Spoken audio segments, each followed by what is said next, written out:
بسم اللہ الرحمن الرحیم۔ السلام علیکم۔ ابن العربی فاؤنڈیشن میں خوش آمدید۔ آج کی ہماری بیٹھک میں یہاں پر ہمارے ساتھ شریک ہیں عثمان صاحب، مقصود صاحب، اور لائیو بھی کچھ لوگ شریک ہیں۔ کچھ میسیج وغیرہ آ گئے ہیں کہ جس سے پتہ چل گیا کہ لوگ آ گئے ہیں۔ راجہ سعید صاحب بھی ہیں، عمر فاروق صاحب بھی ہیں، سمینہ عظمت صاحبہ بھی ہیں اور باقی لوگ بھی ہیں۔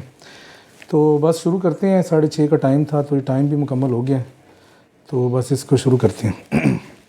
پچھلی دفعہ ہم نے یہ رسائل ابن العربی مقدمہ کتاب الحجب صفحہ نمبر 78 چہرے کی پاکیزگیاں کیا ہیں، اس کے اوپر بات کر رہے تھے، لیکن بس کچھ مسئلہ تھا، کوئی نیٹ کا مسئلہ تھا یا کچھ ملک صاحب کو جلدی جانا تھا، تو بیچ میں بات ادھوری رہ گئی تھی۔ اسی کو دوبارہ سے شروع سے اس پیراگراف کو 78 پیج پہ جو یہاں سے شروع ہو رہا ہے اسی کو شروع کرتے ہیں اور پھر اس کو کنٹینیو کرتے ہیں۔ تو میں ہی آج یہ پڑھوں گا کیونکہ اور میرے ساتھ تو آج حمیش صاحب تو نہیں ہیں، تو بس اس کو دیکھتے ہیں۔ سوال جس بندے کا ہو تو وہ بس کامنٹ میں کر دے، ابھی اور فی الحال کوئی طریقہ کار نہیں ہے، کامنٹ میں ہی سوال جو ہیں وہ آ جائیں۔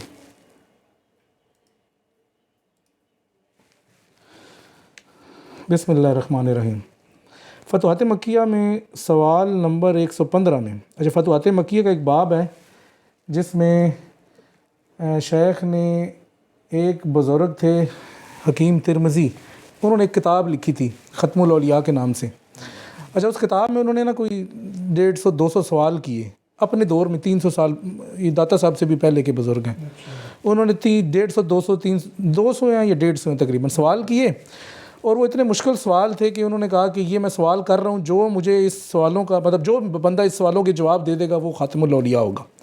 یہ انہوں نے ایک پوری تمہید باندھی، اور سوال اتنے مشکل تھے کہ سوال ہی سمجھ میں نہیں آتا کہ بیسک سوال کیا ہے۔ تو اس سوال میں ایک سوال یہ بھی تھا کہ چہرے کی یہ پاکیزگیاں کیا ہے، جو کہ حدیث میں آیا ہے کہ جی اللہ تعالیٰ کے اوپر 70,000 اجابات ہیں نور و ظلمت کے، اگر وہ یہ اجابات اٹھا دے تو اس کے چہرے کی پاکیزگیاں جو ہے وہ مخلوق کے ادراک کو یا مخلوق کو جلا دیں۔ تو ایک سوال یہ تھا کہ یہ چہرے کی پاکیزگیاں کیا ہیں۔ شیخ نے پھر فتوحات مکیہ میں بھی پورے سب سوالوں کے جواب دیے ہیں، اور اس کے علاوہ ایک علیحدہ کتاب بھی چھوٹی سی لکھی ہے جس میں انہوں نے پورے سارے سوالوں کے جواب دیے ان کے۔ تو وہ میں نے یہ فتوحات مکیہ سے ہم نے اس کا لیا یہ، اور اس میں شیخ فرماتے ہیں کہ عربی لفظ وجہ، چہرہ یا رخ سے مراد کسی ذات کی حقیقت ہوتی ہے، لہٰذا یہ ذاتی انوار ہیں، ہمارے اور ان انوار کے درمیان اسماء الہیہ کے حجابات ہیں۔ یہ بات وہی کنٹینیو ہو رہی ہے جو کہ ہم پہلے سے کر رہے تھے کہ ذات اور ہمارے درمیان یہ جو حجاب ہے وہ اسماء الہیہ کا ہے، کیونکہ پچھلی دفعہ ہم نے اسی کو سارا کیا تھا، تو اب دوبارہ سے وہی بات آ رہی ہے۔ لہٰذا یہ ذاتی انوار ہیں، ہمارے اور ان انوار کے درمیان، ٹھیک ہے، اسماء الہیہ کے حجابات ہیں۔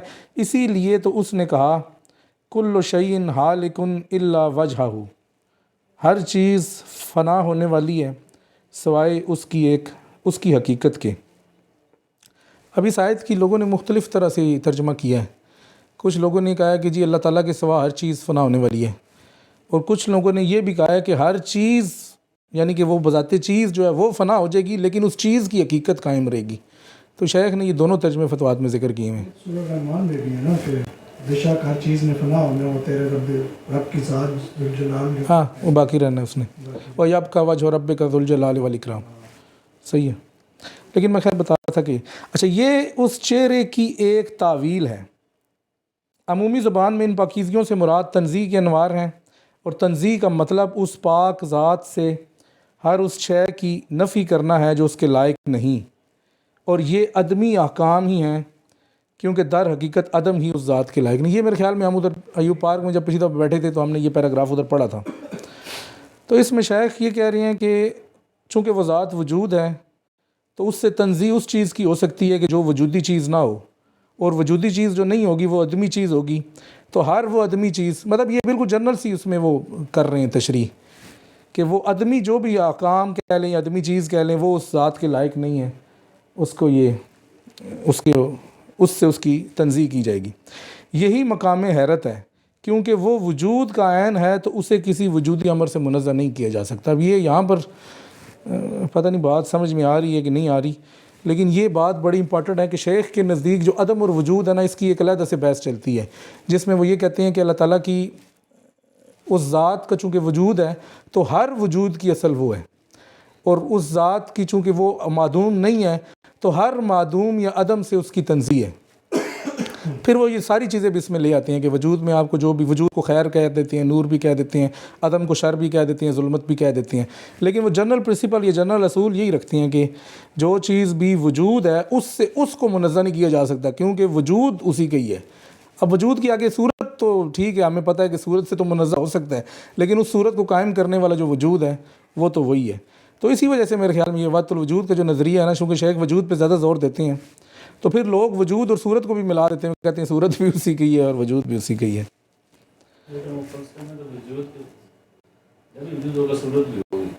نہیں، شیخ صورت اور وجود کو علیحدہ علیحدہ رکھتے ہیں نا۔ ہاں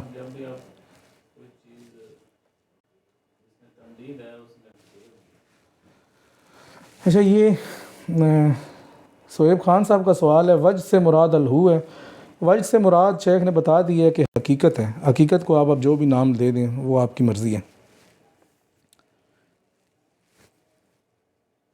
اسی لیے اگر تو سمجھے تو اسماء الہیہ نسبتیں ہیں، ان نسبتوں نے ہی مخلوق کے اعیان کو ایجاد کیا، یعنی کہ مخلوق کو ایجاد کیا، جب ان ممکنات نے اس ذات کے ان احوال کا اکتساب کیا۔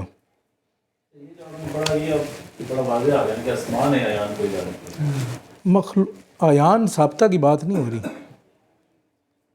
اسماء نے اعیان کو ایجاد کیا، اعیان ثابتہ کی بات نہیں ہے۔ یہ مخلوق کے اعیان کو ایجاد کیے سے مراد ہے کہ مخلوق کو کن کے بعد جس طرح یکون ہوا اور تخلیق کیا، یہ اس کی بات ہو رہی ہے۔ مخلوق کے اعیان کو وجود دیا گیا۔ ہاں، مخلوق کو وجود دیا، سادہ لفظوں میں دو اعیان ہے نا، ایک اعیان ثابتہ، ایک اعیان خارجہ ہے شیخ کی اس پورے فلسفے میں۔ تو اعیان ثابتہ تو وہ ہیں کہ جو ازلی ہیں، اس کو تو کسی نے ایجاد نہیں کیا، اور اعیان خارجہ وہ ہیں کہ جو ازلی نہیں ہیں، جن کو ایجاد کیا گیا، جس کی وجہ سے وہ خالق ہے، جس کی وجہ سے سارے اسماء جو اپنا فعل صادر کرنا چاہ رہے تھے تو اس کے لیے یہ اس کے لیے وہی آیت ہے نا کہ اذا اراد شیئا ان یقول له کن فیکون۔ تو وہ جو کن فیکون ہے وہ بھی کسی شے کو کہا جا رہا ہے، تو وہ شے کون سی ہے؟ وہ تو پہلے سے ہے، حاضر ہے، وہ تو پہلے سے ہے نا، کہ جس کو پھر کن کہا جا رہا ہے، حاضر ہوگی بس۔ ہاں، تو وہ ظاہر ہوگی۔ تو یہ اعیان سے مراد وہ والے اعیان نہیں ہے اس جگہ پہ۔ سو ہر وہ حال جو کسی اسم سے بولا گیا وہ اپنی حیثیت میں اس ذات پر دلالت کرتا ہے، سلب سے یا اس بات سے یا پھر ان دونوں سے، اور یہی تو اسماء الہیہ ہیں جن کی دو قسمیں ہیں۔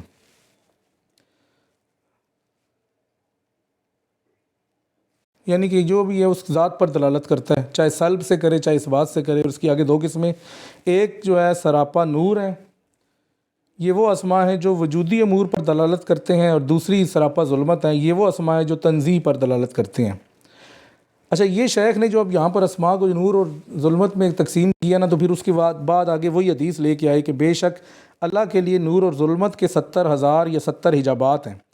تو وہ حجاب، پہلے اسماء کو حجاب قرار دیا، اور پھر نور و ظلمت کی مناسبت سے نور کو انہوں نے وجودی اسماء، اور جو ظلمت ہے ان کو تنزیہ والے یا عدمی اس سینس میں، اور پھر اس حدیث کو اس کے ساتھ لا کے بالکل جوڑ دیا کہ نور و ظلمت کے 70,000 یا 70 حجابات ہیں، اگر وہ اٹھا دے تو اس کے چہرے کی پاکیزگی اس کو دیکھنے والی نظر میں آئے، مخلوق کے ہر ادراک کو جلا دے۔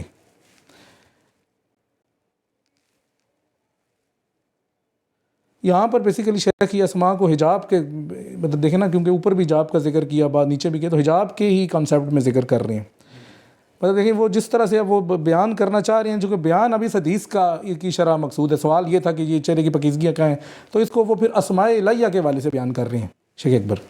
اچھا، آگے کہتے ہیں جی، اگر وہ یہ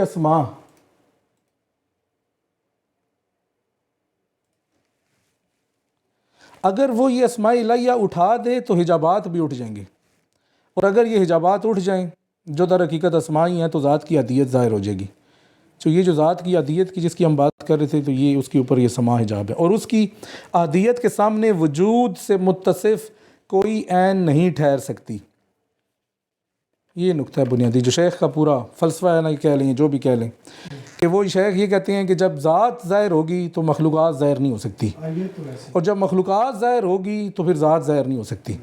دونوں میں سے کسی ایک پہ حجاب ہوگا، اگر اس کا حجاب اٹھائیں گے تو یہ فنا ہو جائیں گی، اور اگر حجاب قائم ہوگا تو پھر یہ ظاہر ہو جائیں گی. یہ الگ کہہ دے گا اگر اس کے اوپر سے ہاں جی حق کہہ دے گا تو وہ ظاہری بات ہے. فنا سے یہ مطلب ہے نا کہ وہ نہیں فنا سے الحق مطلب نہیں ہے. فنا سے الحق تو مطلب نہیں ہے کہ جس نے فنا کہہ دیا وہ یہ کہے کہ میں تو نہیں اس کا کوئی اور مراد ہے. آپ چیپٹر ہے نا دیکھیں وہ کیا فنا ہوا. انفریت تو اس کی قائم رہی ہے نا, وہ تو فنا نہیں ہوئی. فنا سے مراد ہم نے پچھلی دفعہ بھی تو ڈسکس کیا تھا, فنا کے مراد کلیتاً اس کا ختم ہو جانا نہیں ہے. انفرادیت تو اس کی قائم رہی. انفرادیت تو قائم رہی ہے اس کی, بات اٹھتے ہیں جب اس کو وجود فنا ہوتا ہے صرف. دیکھیں وہ تو اس کے وہ ہوئے نا جو اس نے خود سے ایک لبادہ لپیٹا ہوا تھا. سمجھے نا آپ اس کو وہ biological فنا نہ چاہیے. وہ ان کو فنا کو جی یعنی فنا یہ ہے کہ اس جا بات گیا نا, جیسے اس نے کہا کہ آج دیکھ یا معاذ موشانی کہہ دیں. نہیں وہ اور چیز ہے, وہ احوال کی باتیں ہیں وہاں پر. یہ انہوں نے کوئی مشاہدے سے تو نہیں کہا تھا, وہ تو حال کی بات, انہوں نے حال پہ ان کو دیکھیں نا, احوال کی باتیں اور ہیں اور تحقیق کی باتیں اور ہیں. یہ تو دونوں میں فرق ہے ہی ہے نا. اب اسی کتاب میں حجب میں آپ دیکھیں گے کہ شیخ نے پھر جب منصور اللاج نے جب جو باتیں کی ہیں, پھر شیخ نے اس کے اوپر اپنی کیا رائے دی ہے, وہ بھی اسی میں ذکر آئے گا آگے, اس کو اسی مقام پہ دیکھیں گے. پھر یہ ممکنات وجود سے متصف نہیں ہو سکتی یا نہیں رہ سکتی اگر ذات کی عادیت ظاہر ہو جائے گی, کیونکہ انہیں وجود انہی اسماء نے تو عطا کیا اور انہی اسماء سے تو انہوں نے عقلی اور شرعی تمام احکام کو قبول کیا. پس ممکنات حضرت امکان میں ان حجابات کے پیچھے ہیں, اور یہی وہ ذات تجلی ہے. اب اس کو دیکھنا پڑے گا لفظ کر کے, کیونکہ عربی تو ہے نہیں, جس نے انہیں اسماء الہیہ کے حجاب تلے ذاتی تجلی ہونا چاہیے, ذات تجلی نہیں. یہاں پہ یہ ایک سوال ہو سکتا ہے کہ جب ذات عجابات سے ہٹ جائے تو اشیاء کی کیا انفرادیت بھی فنا ہو جائے گی؟ یہ تو نہیں فنا ہوتی نا, شیخ نے یہ تو بتایا. وہ نہیں ہوتی. انفرادیت تو کسی صورت بھی فنا نہیں ہوتی, چاہے وہ ہٹ, کیونکہ جب وہ ہٹی ہوئی تھی تب بھی فنا نہیں تھی. انفرادیت اگر قائم رہ گئی ہے تو پھر تو عجابات ہٹ جاتے ہیں. نہیں حجابات ہٹیں گے تو یہ دنیا ہی ختم ہو جائے گی نا. ختم ہو جائے گی. دنیا ختم ہوگی تو یہ جو شریعت ہے, یہ ساری چیزیں, نظام, یہ سب ختم ہو جائے گا, کیونکہ اسماء الہیہ کی وجہ سے یہ ساری چیز ہے. وہ تو انہوں نے قائم رکھا ہوا ہے نا. ہاں انہوں نے قائم اسماء کے ہے نا, یہ پورا نظام ختم ہو جائے گا. ہاں اسمائی پھر صادر کرتے ہیں, وہی سارے معاملات کو چلا رہے ہیں. وہ تو اپنی اسماء کوئی چیز بھی نہیں ہے, بیٹا نسبت ہے بس. نسبت بیچ نسبت سے ایک ریلیشن ہے, یعنی ذات اور کائنات میں ایک ریلیشن ہے. انگریزی میں کیا ریلیشن ہے, تو ریلیشن یعنی فرض کرو ایک تو ہے خالہ, یہ خالہ, ایک ہے خالہ ہے نا لفظ. اسماء تو ایسی ہیں, پاور تو اسی کی ہے نا, نسبت کیا ہے پاور تو پاور اسی کی ہے, پردے اسی کے پردے. فاصل ہے, یہ کہہ رہے ہیں سما کا سایہ یا ذل ہے کہ وہ اصل سما بھی نہیں ہے. ایک کے نظریے کے مطابق یہ وہ بھی اسما نہیں ہے. یہ سوال لکھا ہے راجہ صاحب کا, کیا اسماء الہیہ جو کہ صفات ہیں, ان کے انوارات کا عارف ہونے والے سالک سے حجاب اٹھ جاتا ہے یا کچھ اور معاملہ ہے؟ پلیز یہ بتا دیں ہمیں. دیکھیں وہ مظہر ہو جاتا ہے جب اس کے اوپر وہ جس بھی صفت کا جب ظہور اس پہ ہوتا ہے تو اس کا مظہر بن جاتا ہے. اس کی افدیت کہہ لیں, ٹھیک ہے, اس کو حاصل ہو جاتی ہے, اس کی تاثیر حاصل ہو جاتی ہے. اسماء کا حجاب اٹھ جاتا ہے, سادہ لفظوں میں ہم یہ کہہ سکتے ہیں, اسماء کی حقیقت تک پہنچ جاتا ہے. وہ اسما اس کے اوپر ظہور ہو جاتا ہے. سادہ لفظوں میں یہ کہہ سکتے ہیں کہ اسماء کی حقیقت تک پہنچ جاتا ہے, اور یہ جو پورا نظام ہے اس کا ادراک کر لیتا ہے. ہاں صحیح ہے, ٹھیک ہے.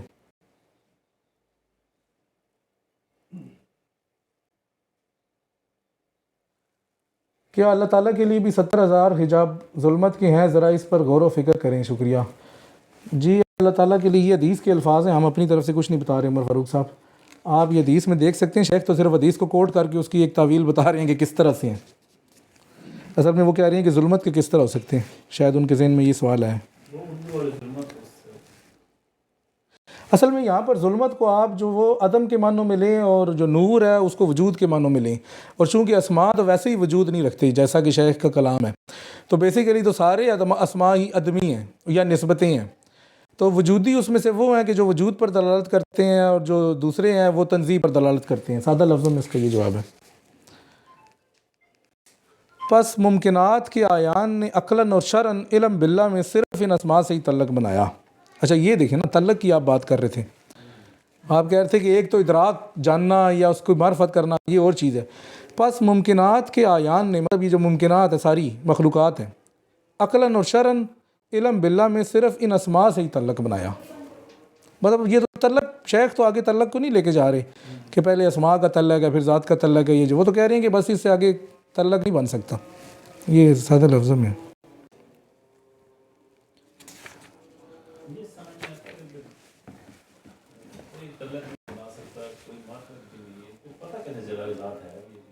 اسماء سے پتہ چلا نا.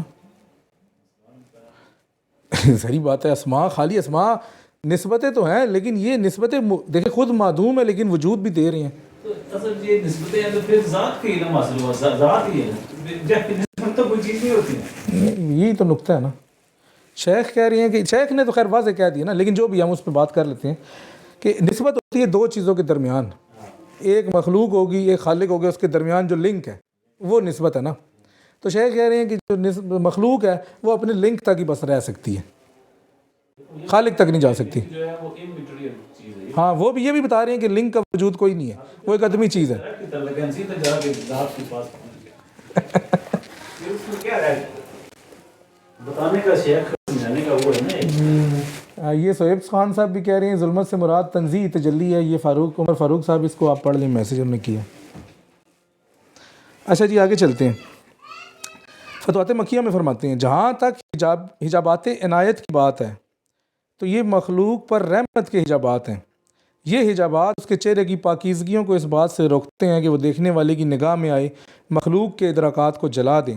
اس کی وجہ یہ ہے، اچھا یہ ہم پہلے پڑھ چکے تھے، بڑے بڑے دعوے رکھے بھی بیچ میں آگے، کہ جب مخلوق کے آیان عدم کے بعد وجود سے متصف ہوئے تو اللہ نے ان میں بڑے بڑے دعوے رکھے، اور یہ وجود کسی ترجیح دینے والے کی ترجیح کا نتیجہ ہے جو کہ خود واجب الوجود ہے، تو کسی نے اس کا انکار نہ کیا.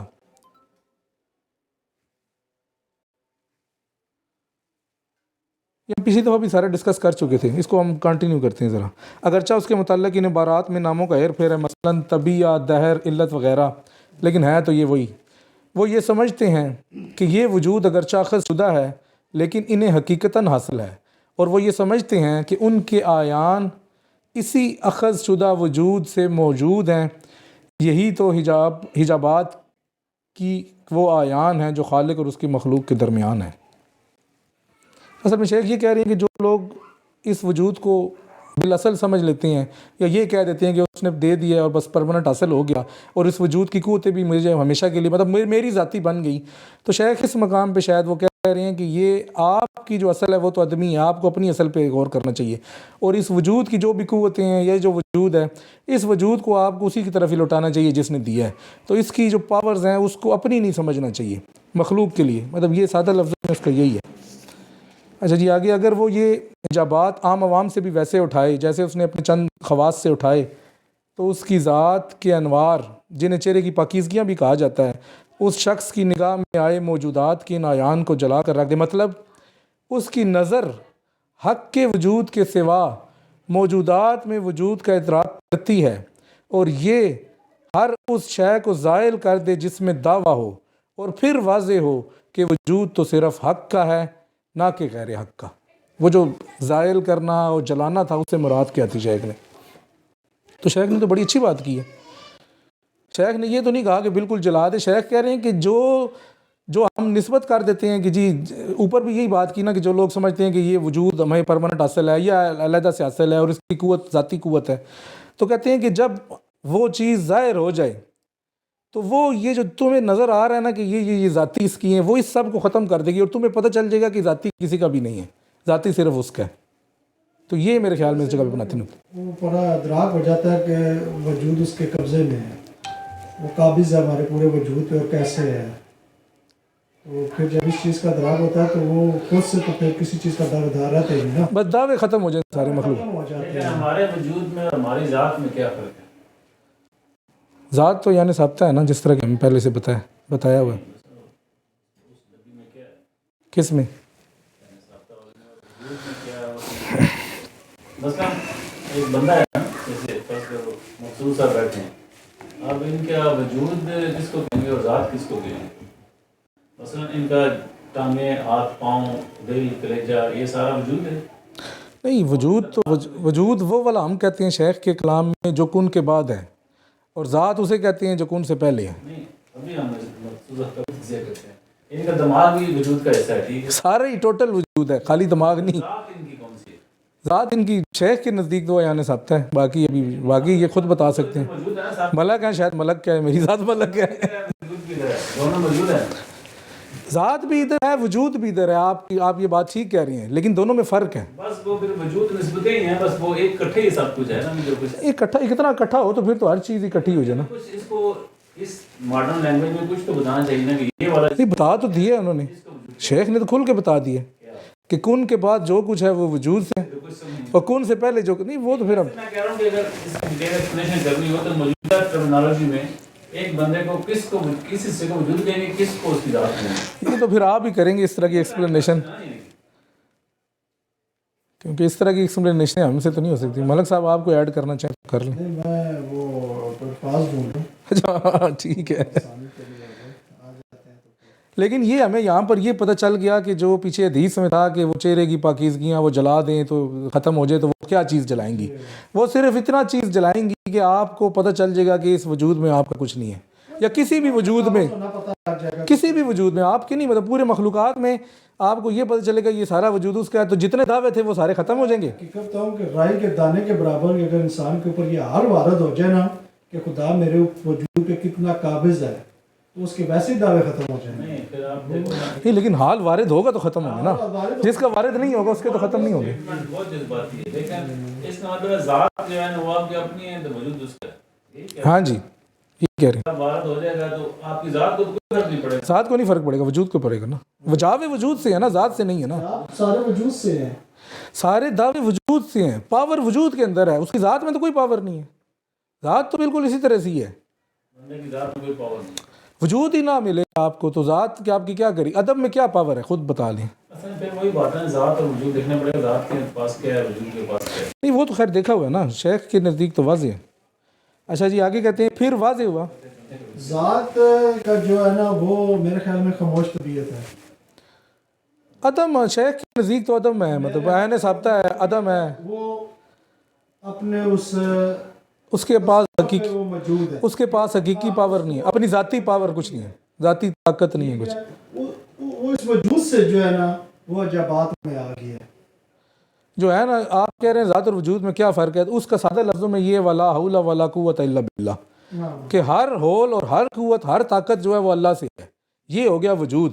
جب یہ ساری قوتیں نکال دیں گے، جو پیچھے چیز بچی ہے وہ آپ کی ذات ہے جس کے پاس کچھ بھی نہیں ہے. کچھ بھی نہ ہو، نفی ہوگی. تو یہی تو بتا رہے ہیں نا کہ مخلوقات میں دعوے ہیں نا، ہر مخلوق میں کوئی نہ کوئی دعویٰ ہے. کوئی کہتا ہے جی میں بڑا پڑھا لکھا ہوں، کوئی کہتا ہے میں مالدار ہوں، کوئی کہتا ہے میں سخی ہوں، کوئی فلانا کہتا ہے. یہ دعوے ہیں سارے. یہاں پہ پرابلم پیدا ہو جائے گی نا. جب مخلوق کے حوالے سے ہم اس کی ذات اور وجود کو الگ کر رہے ہیں، پھر ہم اوپر بھی تو ذات اور وجود الگ کر رہے ہیں نا. جی. تو پھر اگر اس کی یہ ذاتی تعریف کریں گے تو اس کی پھر کیا کریں گے؟ یہ تھوڑا سا پہلے بعد میں اس کو کریں. یہ دیکھیں وجود بھی انسان کو ذات پہ ملتا ہے، اور اس سے جڑی جتنی پرسنالٹی ہاں وہ بھی سب وہ بھی ساری ذات پہ ہے.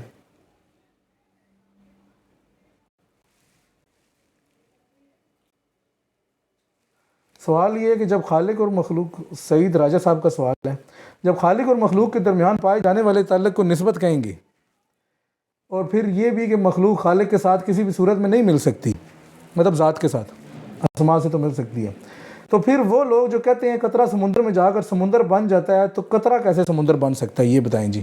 سوال یہ ہے. اصل میں قطرہ اس وجہ سے بن سکتا ہے کیونکہ قطرے اور سمندر کی حقیقت ایک ہے. حقیقت ایک ہے. وہ خالق اور مخلوق کی حقیقت ایک نہیں. اگر دونوں کی حقیقت ایک ہوتی تو پھر یہ بھی قطرہ سمندر مل سکتا تھا، لیکن چونکہ اس دونوں میں فرق ہے، اس کی ذات تک آپ کی رسائی نہیں ہے اور آپ کی ذات کے پاس وجود نہیں ہے، تو اس وجہ سے یہ دو مختلف چیزیں آ گئی ہیں. تو اس وجہ سے وہ قطرہ والی مثال اس پہ نہیں آ سکتی. لیکن کچھ لوگ کہتے ہیں وہ ان کو ادراک نہیں ہوگا. صفات کے حجاب اٹھنے سے مراد الباق کو چاک کر کے تجلی ہونا ہے. یہ کوئی کامنٹ کیا ہے صہیب خان صاحب نے. حقیقت محمدیہ کی شاید بات کر رہے ہیں کہ صفات کا حجاب اٹھنے سے مراد حقیقت محمدیہ تک پہنچنا ہے. ٹھیک ہے جی، بہت شکریہ، انہوں نے کہا جی شکریہ، چلیں اچھا چلیں آگے چلتے ہیں. یہ ہر اس شے کو زائل کر دے جس میں دعویٰ ہو. دعویٰ وجود میں ہوتا ہے، وجود میں دعویٰ ہے نا.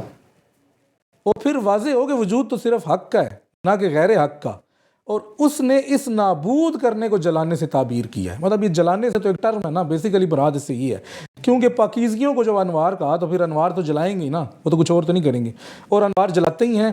لیکن اس متعال نے دعووں کے ان حجابات کو بھی باقی رکھا ہے تاکہ اہل اللہ اور عام لوگوں میں تمیز باقی رہے.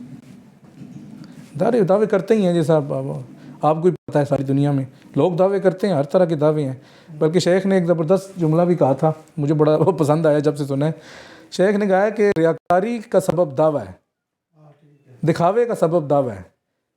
جس میں بھی دعویٰ ہے وہ کچھ نہ کچھ ریاکاری کرے گا ہی کرے گا. جب دعویٰ ختم ہو جائے گا تو ریاکاری بھی ختم ہو جائے گی. نہیں اتنا وائڈ فکر ہے نا، اس میں تو پھر پازیٹیو ریاکاری بھی آتی ہے نا، ریاکاری کو پھر نیگیٹو سینس میں ایک بندہ حق کے لیے کھڑا ہونے کا دعویٰ کر سکتا ہے. نہیں شیخ تو دیکھیں نا، پازیٹیو ہو یا نیگیٹو ہو، جب حق کی بات آئے گی تو پھر تو سارے دعوے ہی جائیں گے نا. کوئی کہے کہ میں حق کے لیے یہ دعویٰ کر رہا ہوں تو پاور تو حق کی، تیری تو نہ ہوئی نا. پھر اگر وہ یہ کہتے ہوئے کرے گا کہ جی حق کی سب کچھ ہے، مطلب وہ لا حول ولا قوت پڑھ کے کرے گا پھر تو ٹھیک ہے. لیکن اگر اپنی طرف منسوب کر کے کہے گا جی میں جہاد پہ جا رہا ہوں تو وہ تو دعویٰ ہی ہے اس کا. دعویٰ برا نہیں ہے، اور ہر دعوے کے ساتھ جو شعبہ ہوگا بھی برا نہیں ہے. نہیں اصل میں ہم یہ نہیں کہہ رہے، ہمارا پوائنٹ یہی ہے کہ دعویٰ جو ہے نا وہ وجود کے ساتھ ہے. یہ ہم کہہ ہی نہیں رہے کہ دعویٰ اچھا یا برا ہے. دعویٰ کوئی بھی ہے. دعویٰ کیا ہوتا کیا ہے؟ پہلے یہ سمجھنا چاہیے کہ دعویٰ کیا ہوتا ہے. دعویٰ یہ ہوتا ہے کہ میں کر رہا ہوں جو کچھ کر رہا ہوں، یہی دعویٰ ہے نا. اپنے نام کی طرف منسوخ کر، اگر آپ اپنی طرف منسوخ کر کے کہیں میں جہاد پہ جا رہا ہوں جی اور یہ میں بڑا ہوں تو دعویٰ ہی ہے نا آپ کا، اور تو کچھ نہیں ہے. تو اب آپ کہیں یار یہ تو جہاد پہ جا رہا ہے تو اس کا دعویٰ ٹھیک ہے. نہیں، حقیقت تو یہی ہے کہ اس اپنے طرف سے کچھ نہیں کر رہا، نہ اس کے پاس کوئی طاقت ہے نہ قوت ہے. اصل طاقت تو اللہ تعالیٰ ہی ہے. تو اگر وہ یہ سمجھ کے کہے کہ میں جہاد پہ جا رہا ہوں یا نیک کام کر رہا ہوں یا جو بھی کہ وہ ٹھیک ہے، لیکن اگر اپنے آپ سے منسوب کرے گا تو اس کو دعویٰ کہیں گے، اور دعویٰ کہیں گے تو پھر وہ غلط ہو جائے گا. انشاءاللہ کہتی ہے اللہ اور رسول کہتی ہے، انشاءاللہ وہ اللہ نے چاہا. بس اہل اللہ کے ممکنات یعنی اپنی آیان کی حیثیت میں عدم سے متصف ہیں، یعنی ساختہ عدم سے متصف ہیں، اور اپنے احکام کی حیثیت میں وجود سے متصف ہیں، اور وجود ہی حق ہے. جیسا کہ اس متعال نے ایک صحیح حدیث میں کہا ہے کہ میں اس کی سماعت اور بصارت ہوتا ہوں. یہاں اس نے بندے کی، یہ بھی ہم خیر پڑھ چکے تھے، یہاں اس نے بندے کی عین کا اس بات کیا اور خود کو اس کی صفت کا عین بنایا. یعنی کہ وہ ہم پڑھ چکے تھے کہ کس طرح شیخ نے بتایا کہ وہ کن تو سم او ہو میں، جب سم او ہو کی جو ضمیر ہے وہ بندے کی طرف جا رہی ہے اور میں اس کی سماعت، اس کا مطلب ہے بندہ اور ہے، یہ اور ہے، اور یہ اس کی سماعت بن رہا ہے. تو اس طرح کر کے ہم دیکھتے ہیں کہ سماعت جو ہے وہ جب تک اس کی ذات سے عمل نہ ہو جو اس کے پورے سسٹم پورا سیٹ ہے. صرف سماعت کوئی چیز نہیں. تو وہ شیخ نے جو کہتے ہیں وہ صرف کان سننے والی مشین تو نہیں، ذات ایک ہے اور 8 ہے. اس کے پیچھے پھر ذات کی تو آ جائے گی. نہیں یہ پورے 8 ہوتے ہیں نا، وہ شیخ نے نہیں. میں سمجھا ہی، میں آپ کی بات ہی نہیں سمجھا. مجرد سماعت تو کوئی چیز نہیں، صرف سماعت کا تو کہا بھی نہیں ہے نا، اعضاء کا کہا ہے. سماعت ہوتا ہوں، بصارت ہوتا ہوں، ہاتھ ہوتا ہوں، ٹانگ، یہ حدیث میں الفاظ تو یہ ہیں. ذات ہے، علم ہے، سماع ہے، بصر ہے، لیکن مجرد سماعت تو کوئی چیز نہیں ہے جب تک وہ جو سامع ہے اس کی ذات اس میں شامل نہ ہو. اس طرف میرا اشارہ. نہیں، سامع کون ہے؟ سامع مطلب کون ہے؟ میں آپ کھول کے بتائیں نا، بات ابھی سمجھ نہیں آ رہی. کہہ رہے ہیں کہ میں اس کی سماعت بن جاتا ہوں. ہاں، تو اس میں یعنی صرف سماعت کو فوکس نہ کریں نا، اس میں کو بھی فوکس کریں نا ساتھ. نہیں، میں کو تو فوکس کر رہے ہیں نا. میں سے مراد کیا ہے یہاں پہ؟ ذات بھی آ جاتی ہے. نہیں، ذات نہیں آتی نا، وجود کی بات ہو رہی ہے نا. پھر آپ ذات کو دوڑا کے لے آتے ہیں. آ جاتی ہے نا. کس طرح آتی ہے؟ اسی لیے بتا رہا ہوں کہ مجرد سماعت، فرض کرو یہاں پہ میں سننے والی مشین رکھ دوں یا بولنے والی مشین رکھ دوں. میں وہی تو بتا رہا ہوں، جس کو آپ ذات کہہ رہی ہیں وہ شیخ کے ٹرم میں اس کو وجود کہتے ہیں نا، ذات نہیں کہتے. کیونکہ شیخ نے کہہ دیا ذات تک رسائی نہیں ہے، وجود تک رسائی کہا ہوا ہے. تو آپ تھیوریٹیکل بات ہے لیکن ہم نہیں، تھیوریٹیکل اسی کو پریکٹیکل کر لینا. وجود آپ کو حاصل ہے، اس میں کیا تھیوریٹیکل ہے؟ آپ کو ذات نہیں، ہم کہتے ہیں آپ کو ذات نہیں حاصل، آپ کو وجود حاصل ہے. ہاں جی، آگے سلام کر لو سر اسے. جاؤ سلام کر کے آؤ سب کو.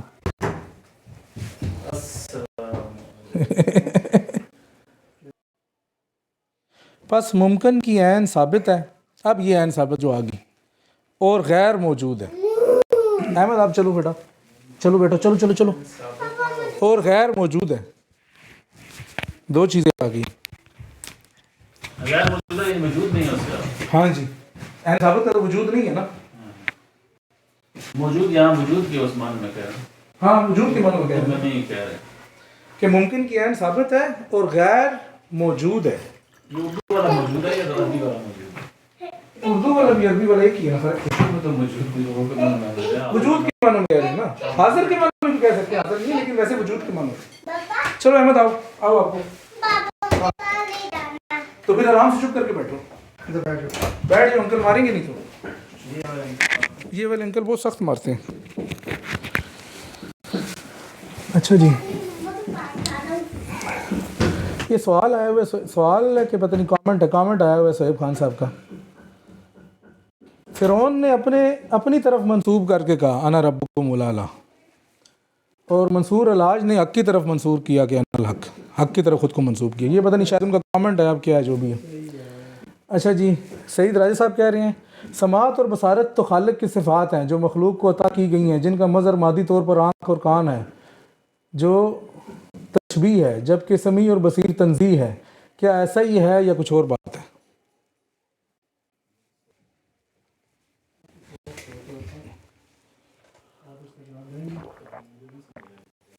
بس ٹھیک ہے، آگے چلتے ہیں. سما تو پہلے بھی انسان سن رہا ہے، پھر اللہ کا کہنا کہ میں اس کی سما بن جاتا ہوں. ہاں، اس میں وہ میرے سے سنتا ہے. پھر یہ کہا نا وہ میرے سے سنتا ہے. پہلے تو یہ نہیں کہا میرے سے سنتا ہے، پہلے تو کہا اپنے سے خود سے سن رہا ہے. ہاں، جو بھی آ رہا ہے پھر واقعی سنتا ہے. اس میں یہ میرے خیال میں مواقع النجوم کتاب نے جو ہے اس ہر روز پہ جو بات کی ہے نا، اس میں یہ شاید یہ ہے کہ سماعت میں جب آپ کس حق سے سنیں گے تو پھر آپ وہ کچھ بھی سنیں گے جو آپ عمومی طور پہ نہیں سن سکتے. بصارت میں جب آپ حق سے دیکھیں گے تو وہ کچھ بھی دیکھیں گے جو آپ عمومی طور پہ نہیں دیکھیں. بندے کے پاس ہے ہاں جی، وجود تو پہلے اس کے پاس ہے، تو آپ کیا اضافی آگے زیادہ سننا شروع کر رہے ہیں؟ قرب سے کچھ اضافی چیزیں ہیں نا، یہ عام بندے کے لیے نہیں ہے. یہ اس بندے کے لیے جس جو نفل سے میرا قرب تلاش کر رہا ہے، تو پھر میں اس کی ہر بندے کے لیے نہیں کہا کہ میں سماعت بن گیا. وجودی قرب ذاتی نہیں، قرب ذاتی کیا ہے؟ قرب ذاتی کیا ہوتا ہے پہلے تو یہ بتائیں نا. قرب اسمائی ہوتا ہے کہ اس کے اسماء کے قریب ہی ہے، اور قرب وجودی کہہ لیں یا جو بھی کہہ لیں، قرب وجودی تو ہر ایک کوئی حاصل ہے.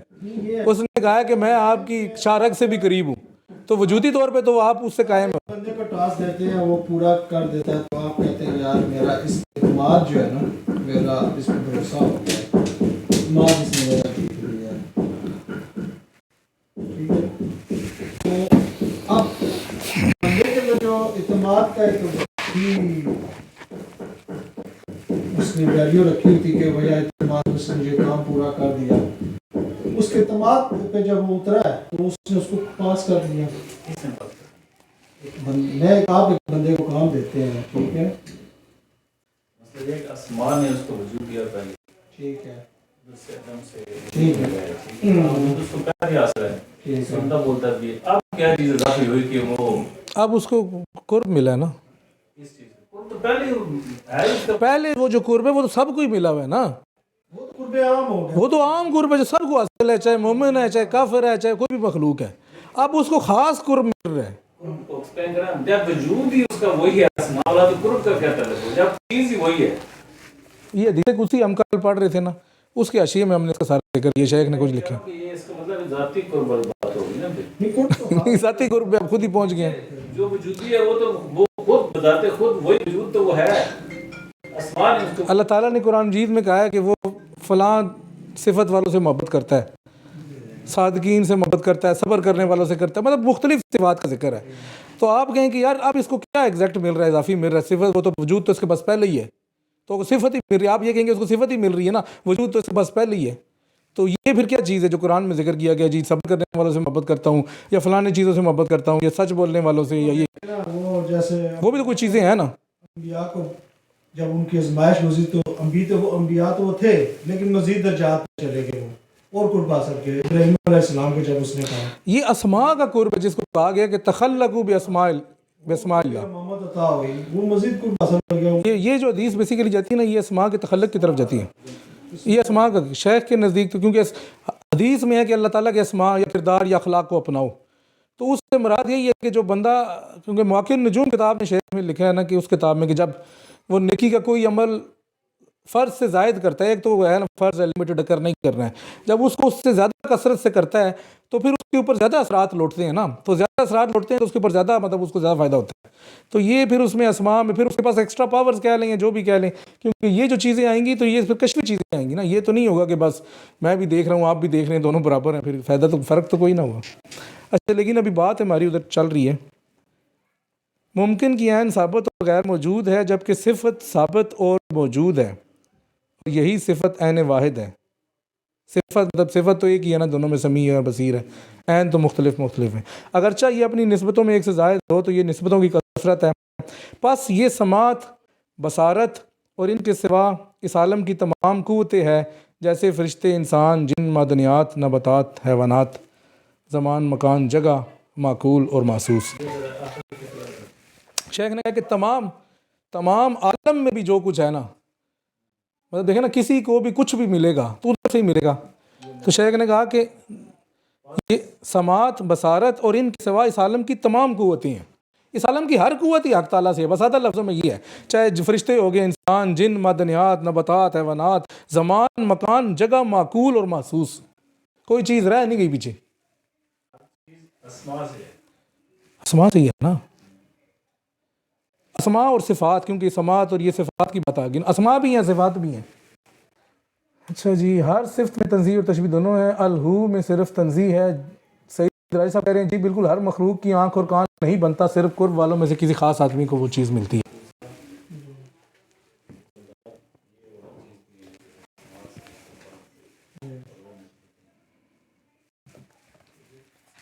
نور و ظلمت کے ایجابات مخصوص آپ کو گمراہ نہ کریں. آپ چھوٹے چھوٹے آپ نا اپنے تیر نہ چلائیں ادھر. چلیں جی، ابھی آج سے تو یہاں سے شروع ہو رہا ہے. پہلے تو ہم نے پچھلا پڑھا تھا کیونکہ وہ اچانک سے ختم ہو گیا تو پہلی دفعہ کو سمجھ نہیں آیا تھا. نور و ظلمت کے حجابات آگے فرماتے ہیں یہ حجابات قائم رکھنا ہی عالم کے مفاد میں ہے، کیونکہ یہ حجابات اسماء ہیں جو مراتب کو قائم رکھتے اور حقائق کو خلط ملط ہونے سے بچاتے ہیں. ابھی دیکھیں نا کیسا جملہ لکھا کہ اگر یہ حجابات اٹھ جائیں تو پھر تو سب چیزیں ہی آپس میں مل جائیں گی یا ایک ہو جائیں گی. یہی وہ اسباب ہیں جن کی بدولت اشیاء میں حدود وضع کی گئی. بے شک اللہ تعالیٰ نے اس پر لعنت بھیجی ہے جو زمین کی علامتیں مٹا دے. فتوحات مکیہ کے باب نمبر 458 میں آپ نے چہرے کی ان پاکیزگیوں کو مخلوق کے ادراک کو معدوم کرنے والی بتایا ہے. جب یہ کسی کی نظر میں تمام مخلوقات کو معدوم کر دیتی ہے تو اس وقت اسے ہر طرف ایک ہی ہستی دکھائی دیتی ہے. اور یہیں سے ایک وجود کی بات کرنے والوں نے پھر وحدت الوجود اور اس کی طرف اشارے لیے. اللہ تعالیٰ فرماتا ہے اللہ نور السماوات والارض، اللہ زمین اور آسمانوں کا نور ہے. اور آپ صلی اللہ علیہ وسلم نے خالق اور مخلوق کے درمیان حائل پردوں کی طرف اشارہ کرتے ہوئے فرمایا اگر حق تعالیٰ یہ پردے اٹھا دے تو اس کے پاک چہرے کی پاکیزگیاں اس کو دیکھنے والے کی نگاہ میں آئے مخلوق کے ادراک کو جلا دیں. بات تو وہی ہے جو ہم پہلے پڑھ چکے ہیں، کوئی نئی بات اس میں نہیں ہے. پھر جب آپ صلی اللہ علیہ وسلم سے پوچھا گیا کیا آپ نے اپنے رب کو دیکھا ہے تو فرمایا وہ تو نور ہے، میں اسے کیسے دیکھ سکتا ہوں.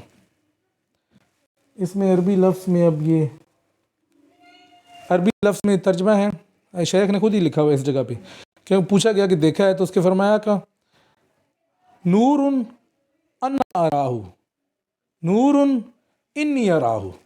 دو ترجمے نکل آئے اب اس میں سے ایک ہی لفظ میں سے. لکھنا بھی ایک طرح سے جاتا ہے، کوئی فرق نہیں ہے.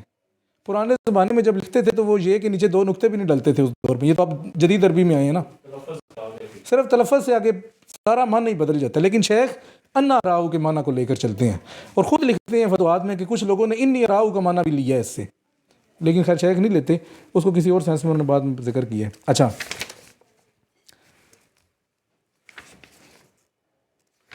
ٹھیک ہے، وہ تو نور ہے، میں اسے کیسے دیکھ سکتا ہوں. بس یہ حجابات جو خود مخلوق ہیں یہ پاکیزگیوں کے سامنے کیسے قائم رہ سکتے ہیں. وہ سوال یہ کہ پھر ان پاکیزگیوں نے چہرے کی یا ذات کی جو بھی تجلیات تھی ان حجابات کو کیوں نہیں اس نے جلایا کہ مخلوق کے ادراک کو تو جلا دیا تو یہ کیوں قائم ہے. حالانکہ ان پاکیزگیوں سے معجوب بھی نہیں، وہ چیزیں تو پھر بھی معجوب ہیں نا ان حجابات کی، یہ تو ڈائریکٹ اس کی زد میں ہے. اصل بات یہ ہے کہ یہاں ایک راز ہے جسے اللہ تعالیٰ نے اپنی مخلوق سے چھپایا اور اس چھپانے کو ہی نور اور ظلمت کے حجاب سے تعبیر کیا. ان میں نور کے حجابات وہ ہیں جس سے اس ذات نے معارف فکری سے خود کو چھپایا، اور حجابات ظلمت وہ ہیں جس سے اس نے امور طبیعہ سے خود کو چھپایا۔ اگر وہ اپنے بندوں کی نگاہوں پر سے یہ حجابات ہٹا دے تو اس کی پاک چہرے کی پاکیزگیاں مخلوق کی دید میں آئے ہر ادراک کو جلا دیں۔ یہ کافی لمبا حاشیہ لکھا ہوا ہے پیچھے، یہ صرف اس حدیث کے اوپر اگر کہتے ہیں تو میں پڑھ دیتا ہوں کہ یہ جو جلانا ہے اس سے کیا مراد ہے، کیونکہ اس میں کافی لمبا حاشیہ ہے۔ اچھا جی، اس حدیث کا ترجمہ دو طرح سے کیا گیا، وہ تو میں خیر بتا چکا ہوں۔ نہیں، اس حدیث کا ترجمہ دو طرح سے کیا گیا۔ ایک یہ کہ اللہ کی نظر اپنی مخلوق میں سے ہر اس چیز کو جلا دے جو اس کی نظر میں آئے، مطلب مخلوق بھی جل جائے، فنا ہو جائے۔ اور دوسرا یہ کہ جب مخلوق کی نظر خالق کو دیکھنا چاہے تو یہ پاکیزگیاں اس نظر میں مخلوق کے ادراکات کو جلا دیں، مطلب جب خالق کو دیکھیں تو پھر انہیں مخلوق کوئی دکھائی نہ دے اس کے ساتھ، پھر صرف خالق ہی دکھائی دے، خود اپنا بھی وجود ان کا ختم ہو جائے۔ آدمی حالت میں تو وہ انفرادیت میں تو رہیں گی نا۔ حق تعالیٰ کے اس کی سماعت اور بصارت ہونے میں جب وہ اسے دیکھے تو یوں ہو کہ گویا حق کو دیکھ رہا ہے۔ اب یہ تو بڑی اوپر لیول کی بات کر دی ہے۔ یہ ایسا مقام ہے کہ یہاں مخلوق کا عین باقی نہیں رہتا، مطلب وجود باقی نہیں رہتا۔ ہم نے اس حدیث کو عبارت کے مطابق ترجمہ کیا ہے۔ آگے امیر عبد القادر جزائری اپنی کتاب الموقف میں اس حدیث کے حوالے سے بات کرتے ہیں۔ یہ شیخ کے شارحین میں سے بڑے معتبر شاعر ہیں، وہ اشارے ہیں، اور انہوں نے وہ جزائر کی فتح میں بھی مطلب وہ کافی انگریزوں کے خلاف وہ سب کچھ کیا تھا، اور بعد میں پھر یہ دمشق میں فوت ہوئے تھے۔ شیخ اکبر کے مزار کے پاس انہیں دفن کیا گیا۔ الجزائر جب دوبارہ آزاد ہو گیا تو انہوں نے کہا نہیں ہمارا ہیرو تو وہ تھا، اٹھا کے واپس ان کو ادھر لے گئے۔ اب یہ بیچاروں کے ساتھ کتنی بڑی زیادتی ہے کہ یار اتنی اچھی قرب والی جگہ میں ان کو نصیب ہوئی، لیکن وہ الجزائر حکومت والی اٹھا کے نہیں جی ہمارے ہیرو ہیں تو واپس لے گئی۔ اچھا، اپنی کتاب میں فرماتے ہیں عارفین میں سے جس کسی سے بھی اس حدیث کے بارے میں بات کی گئی انہوں نے بصر و ہو کی ضمیر کو حق تعالیٰ کی طرف ہی لوٹایا، جس کا مطلب اللہ کی نظر بنتا ہے، جبکہ حق تعالیٰ نے مجھ پر یہ الہام کیا کہ یہ ضمیر اس کی جانب لوٹتی ہے جس پر یہ واقع ہوئی، یعنی یہ مخلوق کی نظر ہے، مطلب یہ اب گہرائی ہے اس کے اندر، یہ اپنا ایک بتا رہے ہیں، نہ کہ حق کی۔ حق تعالیٰ معجوب نہیں، اور اس کی نگاہ بلا شک و شبہ ہمیں دیکھ رہی ہے، معجوب تو ہم ہیں کہ ہماری نگاہیں اسے نہیں دیکھتی۔ جب حق تعالیٰ اپنی مخلوق میں سے کسی پر سے یہ حجاب، جو کہ حجاب جہل ہے، یہاں پر انہیں حجاب جہل اس کو قرار دیا، اٹھاتا ہے اور چہرے کی پاکیزگیاں اس کے سامنے جلوہ نما ہوتی ہیں تو یہ اس کی مخلوقیت کو جلا دیتی ہیں، اس کا حجاب اٹھ جاتا ہے اور اس کی حقیقت برقرار رہتی ہے۔ اس حجاب کے رکھنے میں بعض مخلوقات پر رحمت ہے اور اس کو اٹھانے میں بعض پر رحمت ہے۔ یہ انہوں نے اپنا ایک شرح لکھی۔ نہیں، یہ نہیں، ذات کا نہیں اٹھا، ہاں ذات کا کدھر سے اٹھ گیا؟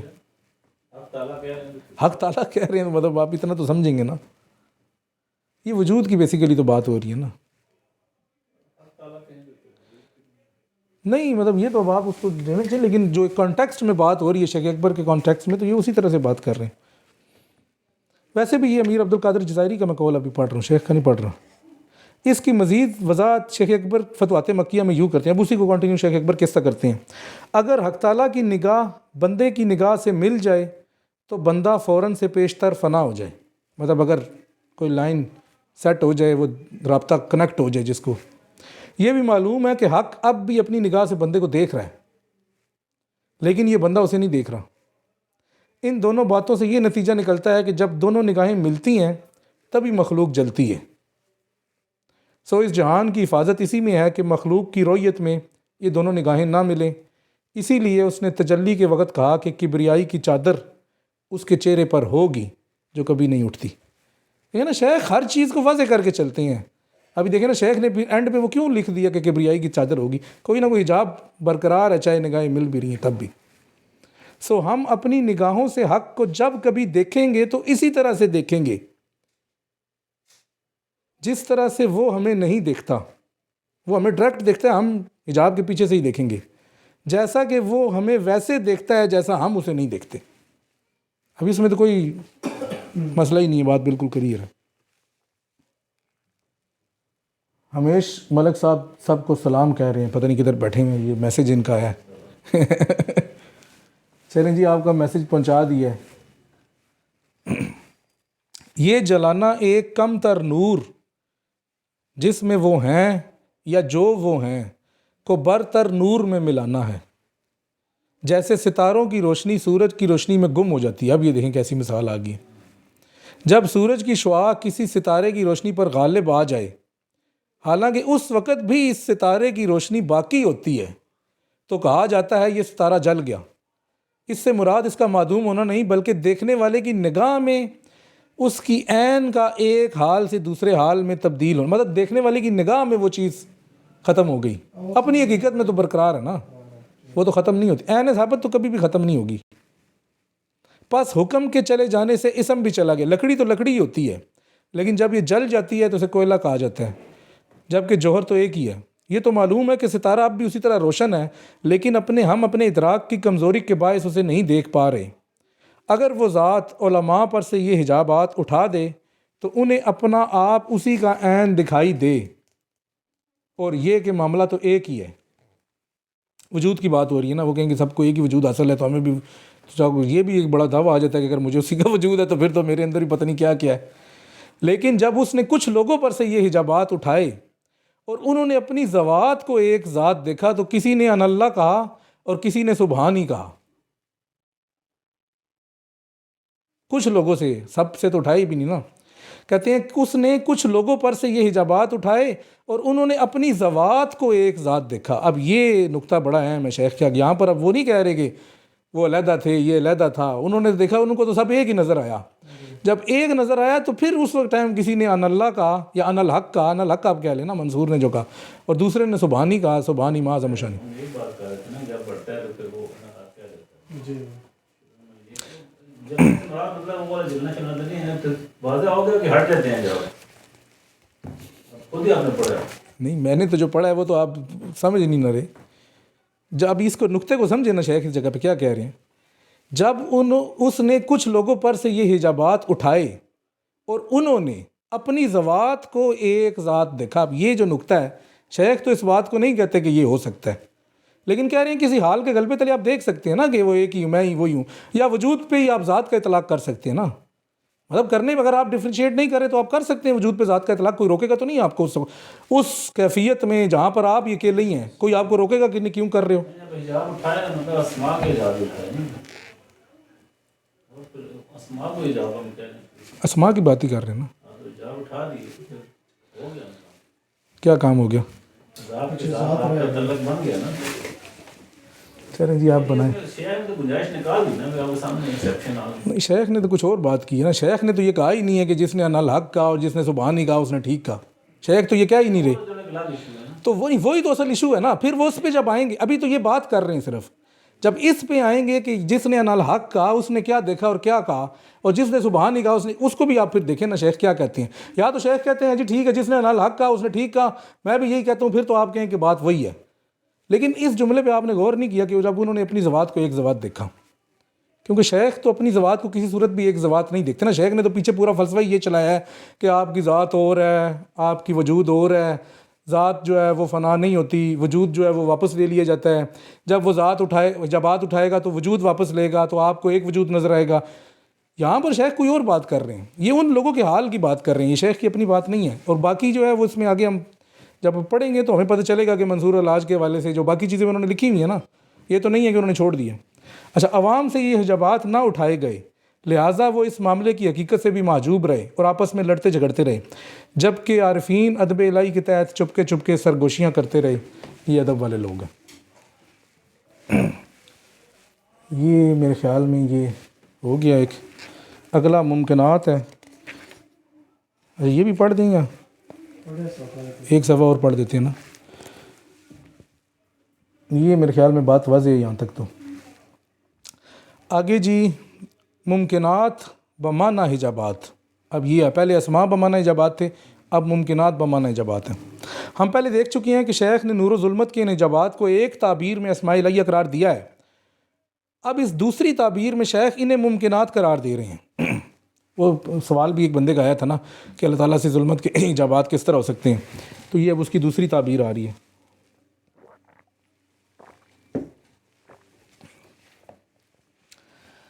شیخ فرماتے ہیں پس نور و ظلمت کے یہ حجابات کہ جن سے حق تعالیٰ اس کائنات سے محجوب ہے، حقیقت میں وہ نور و ظلمت ہے جس سے کوئی ممکن اپنی حقیقت میں متصف ہے، یعنی کہ عین ثابت کہہ لیں یا کوئی بھی مخلوق کہہ لیں جو اس کی حقیقت ہے وہ خود ہی حجاب ہے، وہی حجاب ہے حق تعالیٰ پہ۔ پہلے ہم نے کہا کہ اسماء حجاب ہے، اب اس دوسرے سینس میں کہہ رہے ہیں کہ وہ مخلوق بھی حجاب ہے، کیونکہ وہ وسط ہے، وہ ممکن تو خود کو ہی دیکھتا ہے لہٰذا حجاب کو دیکھتا ہے۔ اگر ممکن سے یہ حجابات اٹھ جائیں تو امکان بھی اٹھ جائے، ایک امکان بھی اٹھ جائے گا، پھر اس کے اٹھنے سے واجب اور محال بھی اٹھ جائیں گے۔ امکان اٹھ گیا تو پھر واجب بھی اٹھ گیا، محال بھی، تو سب چیزیں ایک ہی بن گئی، مطلب مکس کر دیا آپ نے سب کچھ۔ بس یہ حجابات باقی ہیں اور ایسے ہی رہیں گے۔ حجابات اٹھنے کے حوالے سے آپ صلی اللہ علیہ وسلم کے اس قول پر غور کر کہ آپ نے فرمایا چہرے کی پاکیزگیاں مخلوق کی نگاہ میں آئے ادراک کو جلا کر رکھ دیں۔ حق تعالیٰ نے ہمیں بتایا ہے کہ مخلوق اسے دیکھے گی اور نہیں جلے گی قیامت والے دن، یا جب بھی دیدار ہوگا جنت میں۔ اس سے پتہ چلا کہ رویت میں بھی حجابات نہیں اٹھتے، پس رویت بھی حجابی ہے اور ایسا ہی لازم ہے۔ بصرہو میں اس کی نگاہ، اس بصرہو میں کی ضمیر ماں کی طرف لوٹتی ہے، اور یہاں ماں مخلوق کا عین ہے۔ کن تو سامو کس طرح بصرہو نہیں، اسی حدیث میں ہے نا، وہ تو پوری حدیث بھی پتہ نہیں کہیں لکھی ہے کہ نہیں لکھی، ہاں یہ ہے ان للہ 70 الف حجاب او 70 حجابا من نور و ظلمت ولو کشفها لاحرقت سبحات وجهه ما ادرکه بصرہ من خلقہ ما ادرکہ۔ تو شیخ کہہ رہے ہیں کہ بصرہ کی جو ہو کی ضمیر ہے وہ ماں کی طرف لوٹ رہی ہے، اور ماں کا تعلق ادراک سے ہے کہ مخلوق جو ادراک کر رہی ہے۔ یہاں ماں مخلوق کا عین ہے، گویا کہ وہ کہنا چاہ رہا ہے کہ جو کچھ بھی مخلوق کی نگاہ دیکھے یا جو کچھ مخلوق ادراک کرے، اس میں کوئی شک نہیں کہ اللہ تعالیٰ آج بھی ہمیں اپنی نظر سے دیکھ رہا ہے اور اس کے چہرے کی پاکیزگیاں بھی موجود ہیں۔ اگر یہ حجابات اس کا عین ہوں تو اٹھ نہیں سکتے، اور اگر یہ مخلوق ہوں تو پاکیزگیوں کو انہیں جلانا چاہیے۔ اب یہ مخلوق بھی نہیں ہے جہاں یہ شیخ ایک اور بات کر رہے ہیں، کیونکہ یہ حجابات اس کی نگاہ کو بغیر حجاب کے دیکھ رہے ہیں۔ اگر یہ حجابات جل جائیں تو ہم بھی جل جائیں گے، یعنی معدوم ہو جائیں گے، جبکہ ہم بلا شک و شبہ موجود ہیں، پس یہ حجابات بھی حائل ہیں۔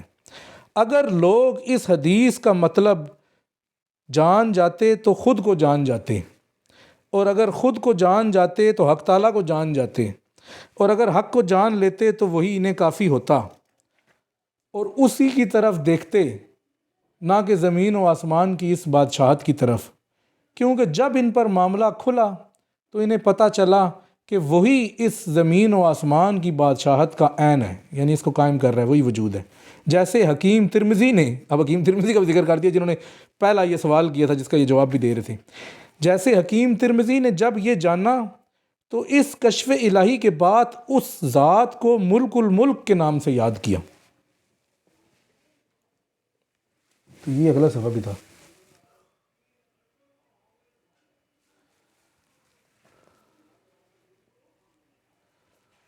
یہ صاحب پوچھ رہے ہیں کہ کون سی کتاب ہے جی، یہ پتہ نہیں آ رہی ہے کہ نہیں، رسائل ابن العربی کتاب الحجب، اس کا مقدمہ ہم پڑھ رہے ہیں، حجابات کے حوالے سے ہے۔ ریاست علی صاحب کہہ رہے ہیں آپ کہتے ہیں شیخ کا فلسفہ ہے، کیا شیخ فلسفی ہیں؟ فلسفے اور سبب میں ہم جنرلی کہہ رہے ہیں شیخ کا فلسفہ تو نہیں ہے، وہ تو ہمیں بھی پتہ ہے فلسفہ نہیں ہے، لیکن ویسے بتانے کے لیے بات منہ سے نکل جاتی ہے۔ نظریہ کہہ لیں آپ، علم کہہ لیں، کشف کہہ لیں، کچھ بھی کہہ لیں، فلسفہ اس طرح سے نہیں ہے، نہ ہی شیخ فلسفی ہیں۔ اچھا، یہ اللہ تعالیٰ کے بارے میں ہمیں سوچنے سے حضور پاک صلی اللہ علیہ وسلم نے ہمیں منع فرمایا، واضح فرمایا کہ اگر سوچو گے تو گمراہ ہو جاؤ گے۔ ذات کے بارے میں یہ کسی بندے نے کامنٹ کیا جی، وہ حدیث ہے نا، ذات کے بارے میں ہاں، لا تتفکروا فی ذات اللہ، کو اس طرح کی دیتے۔ اگلا بھی پڑھ لیتے ہیں، ایک اور صفحہ، اتمام اور اختتام تک بھی پڑھ لیتے ہیں۔ ویسے کیا بے حجابی مستقل رہ سکتی ہے؟ اس سوال کے جواب میں کہ کیا کسی بشر کو یہ کیفیت مسلسل حاصل رہ سکتی ہے، وہ جو بھی ہم نے تھوڑی دیر پہلے اوپر بات کی نا، کسی کے لیے حجاب اٹھ بھی جاتا ہے کچھ تھوڑی دیر کے لیے، کہ اس سے حجابات اٹھ جائیں۔ آپ فتوحات مکیہ کے باب نمبر 558 میں فرماتے ہیں کہ حدیث میں جلا دینے والی پاکیزگیوں کا تذکرہ آیا ہے، اور پاکیزگیاں یہاں چہرے کے انوار ہی ہیں۔ ہم کہتے ہیں یہاں حجابات سے مراد یہ کائنات ہی ہے، لہٰذا جب یہ حجابات اٹھ گئے تو چہرے کی پاکیزگیاں ظاہر ہوئیں، مطلب جب کائنات اٹھ گئی یا زائل ہو گئی، اسم کائنات زائل ہوا اور کہا گیا یہی حق ہے۔ یہ پردہ عموماً یعنی سب سے نہیں اٹھتا، لہٰذا اسم کائنات بھی زائل نہیں ہوتا، لیکن کچھ لوگوں پر سے یہ پردہ خصوصاً اٹھ جاتا ہے، لیکن کسی بشر سے یہ پردہ دائمی نہیں اٹھتا کہ وہ بشر وجود کی اس جمعیت پر ہے، اور یہ پردہ صرف عالین کے لیے اٹھتا ہے۔ یہی تو اس کے عشق میں گم گروہ کروبیاں ہے، بشر کے لیے بھی بعض اوقات ایسا ہو جاتا ہے۔ اچھا انہوں نے کہا جو کائنات کہہ دیا، اس جگہ پہ کائنات کہہ دیے نا، دو ہی کا ہے نا، ایک اسماء کا ہے، دوسرا کائنات کا ہے، مطلب مخلوقات، کائنات سے مراد مخلوقات ہی ہے نا، دونوں طرف سے جوڑ دیے نا، ایک آپ کی طرف سے جوڑ دیے، دوسرا اس کی طرف سے جوڑ دیے۔ ذات پہ تو کوئی حجاب نہیں ہے، یہ تو پتہ ہے، وہ تو مطلب اپنی اس ذات کے اوپر تو کوئی حجاب نہیں ہے نا، وہ تو چاہے مخلوق کو دیکھ رہی ہے اس پہ تو وہ تو ڈائریکٹ دیکھ رہی ہے، لیکن حجابات ہماری طرف سے ہی ہے نا، تو اس وجہ سے اس کو ایک تو اسماء کی طرف سے جوڑ دیا۔ کائنات ہی حجاب ہے۔ کائنات بھی کہہ سکتے ہیں، اسماء بھی کہہ سکتے ہیں، دونوں ٹھیک ہیں باتیں۔ اچھا جی، یہ تو میرے خیال میں بات واضح ہے، مطلب یہاں پر یہ بتا رہے ہیں کہ ہمیشہ کے لیے نہیں اٹھتا، اگر کسی کے لیے کوئی تھوڑی دیر کی اٹھے گا بھی تو اس میں اپنا وجود ہی وہ دیکھے گا نا کہ میرا وجود تو نہیں ہے، یہ تو میں تو صرف آدمی حالت میں ہی ہوں، یہ تو حق تعالیٰ کا ہی وجود ہے، اور اس طرح سے اس کو تھوڑا بہت ادراک آئے گا، وہ پھر دوبارہ سے، اور ہمیشہ کے لیے کہا ہے کہ وہ عالیین علیین میں جو لوگ ہیں انہی کے لیے، یا فرشتے کروبی ہیں جو اس کے بڑے قریبی ہیں، اس طرح کے بشر کے لیے تو انہوں نے کہا بعض اوقات ایسا ہوتا ہے۔ اچھا آگے بس اس کا اختتام اور اختتام ہے، لیکن یہ کافی لمبے صفحے ہیں، 3 صفحے ہیں، کہتے ہیں تو پڑھ دو، 3 بھی نہیں ہیں بلکہ 5 صفحے ہیں، نیکسٹ ٹائم پہ کرتے ہیں نا۔ ٹھیک ہے جی، بس ابھی ہم نے اس کو مکمل کر لیا ہے، 7:30 بھی ہو گئے ہیں، 1 گھنٹہ تو ہو گیا ہمیں پڑھتے ہوئے۔